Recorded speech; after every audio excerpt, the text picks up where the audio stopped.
Angkatan Udara Amerika Serikat, AS, memperkenalkan pesawat pengebom siluman, stealth bomber, baru dengan teknologi terbaru, B-21 Raider.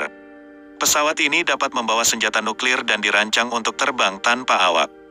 B-21 Raider adalah pembom Angkatan Udara AS baru yang disebut sebagai pesawat militer tercanggih yang pernah dibuat oleh pabrikannya, Northrop Grumman. Pembuatan B-21 Raider memakan waktu 7 tahun. Menelan biaya sekitar $700 juta per pesawat dan secara bertahap akan menggantikan pesawat B-1 Lancer dan B-2 Spirit yang telah beroperasi sejak Perang Dingin. Dengan demikian, B-21 sebagai pesawat pembom siluman generasi ke-6 akan menjadi tulang punggung Angkatan Udara AS. B-21 Raider adalah tekad AS dan masa depan pencegahan. Kami memberi para pejuang AS pesawat tempur canggih dengan kombinasi teknologi jangkauan, muatan, dan kemampuan bertahan.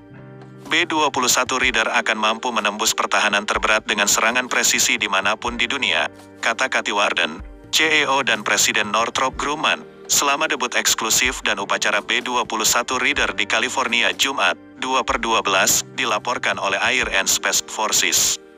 Perusahaan Northrop Grumman mengatakan bahwa saat ini 6 pesawat sedang dalam tahap perakitan dan pengujian sebagai bagian dari rencana Angkatan Udara AS untuk membeli setidaknya 100 pesawat B-21 Raider.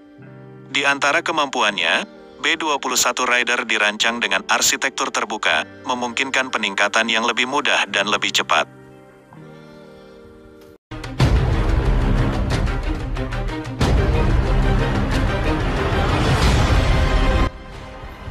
Arsitektur terbuka memungkinkan integrasi perangkat lunak yang lebih baik di masa depan.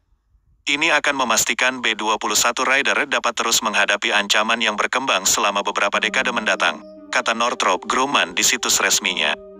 B-21 juga diklaim menggunakan material canggih yang membuat bomber ini lebih sulit dideteksi.